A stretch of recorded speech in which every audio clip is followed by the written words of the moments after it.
دی 29 نیسانا سالا 1977 ده لی شاما پایتخت سوریه جدایک بو و جی دسپیکا شورش سوریه و دو 2011 ده هات بنچاف کرن و هین چارانویساوی ندیاره.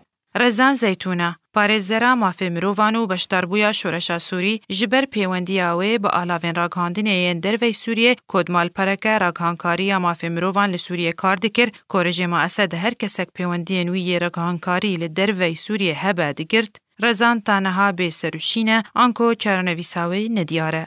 Di şeşê heyva dehan sala 2011 rezan xelata Ana Politifîskaya ji Komala Brîtanyayê یا راو اینوار ورگرد او جی لسر شاندن آوی ج راپورتین روزنامه‌وانی را لسر تاوانین چکدارین اسد دی جی سیویلان لی سوریه. دی 27 هیوا دهان سال 2011 پارلمان اوروپای او لگل 4 ولاتین عرب هلبجارد جبو ورگرتنا خلادا سخاروف یا آزادیا رامانان.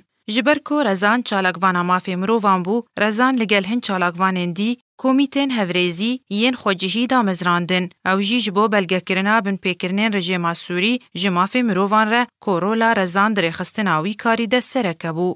رزان راهنان خواه یا یاسایی لعوفیسا پارێزەر هیثم المالح بداوی آنی و کاری خواه مرووی لگندوار شامی لدور دوما دکر و دداویا سالا 2013 ده رزان لگل 3 هفکارن خواه جعالیه گروپین اسلامی هات رواندن. و تانها رزان بنچاف کریه و چارنویساوی ندیاره.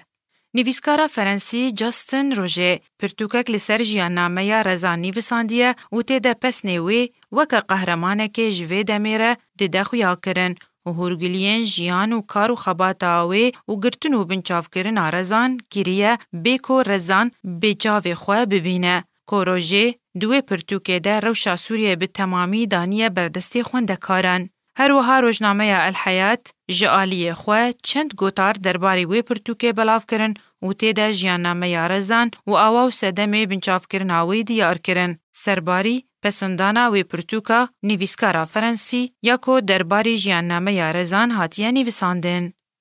شیرین کیلو آرک